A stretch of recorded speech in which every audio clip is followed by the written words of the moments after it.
The Lord be with you. A reading from the Holy Gospel according to Matthew. On that day, Jesus went out of the house and sat down by the sea. Such large crowds gathered around him that he got into a boat and sat down, and the whole crowd stood along the shore. Then he spoke to them at length in parables, saying, "A sower went out to sow, and as he sowed, some seed fell on the path, and birds came and ate it up. Some fell on rocky ground, where it had little soil. It sprang up at once, because the soil was not deep. And when the sun rose, it was scorched, and it withered for lack of roots. Some seed fell among thorns, and the thorns grew up and choked it. But some seed fell on rich soil, and produced fruit 100 or 60 or 30-fold. Whoever has ears ought to hear." The Gospel of the Lord.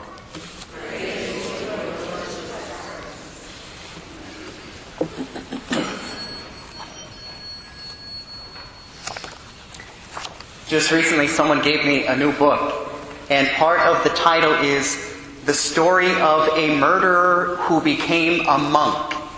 And it's about a man who at one time was regarded as the most dangerous person in the entire U.S. federal prison system. He was so dangerous they could not protect other inmates from him, that they had to create an entirely separate cell just that he alone would live in. He had almost no human contact for 5 years.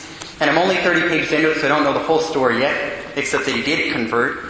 But something he says is that only later on in life could he look back at that time and see the process by which God was relentlessly purging all of his inner poisons.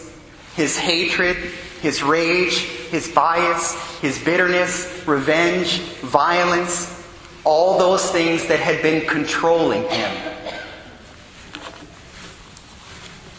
He said it was so incredibly painful to be set free from them that he had to choose over and over and over again, "Yes, Lord, I want to be free."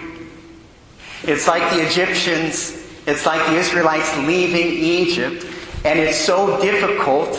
Oh my gosh, we don't have what we had back there. Maybe we should just go back to slavery.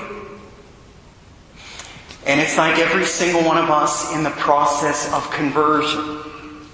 Do we really want with all our hearts to be set free? Do we want to just stop where we're at? You know what, Lord, it's good enough. I'm doing all right. You know, I don't want to try any harder. It's too difficult for me. It's like our Lord, He sows the seed, and it falls on rocky ground. It falls on the path. It falls among thorns. St. John Chrysostom says something so beautiful. He says, no sower would go out and throw seeds on rocky ground. And he wouldn't throw it among the thorns. He says we must remember that this is a parable.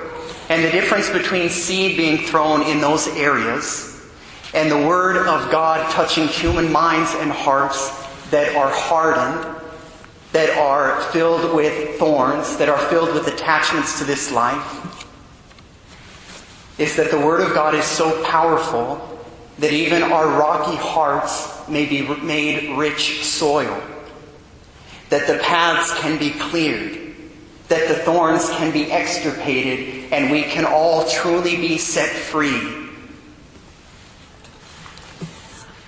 The tendency is to think, gosh, if only I tried harder. If only I worked at it more, then I'd really be all His. And yes, it does take everything that we have. But in the midst of it, the confidence should not be in ourselves and our own strength. It's not, gosh, if only I worked more, then I'd... It's, if only I surrendered more to Him, then He would do it in me. If only I let go of myself all the more. I'm reading about St. Therese right now. And when she was alive, elevators had just been invented. And she had struggled so much, fought so hard within herself to become perfect, Then she failed over and over again. And finally she said, I give up, Lord. I cannot do it. I need you and your arms to be my elevator to lift me up to the heights to which I'm called. I will work with all my heart, but I'm going to put my confidence in you and not in myself. May we beg for the grace to do the same.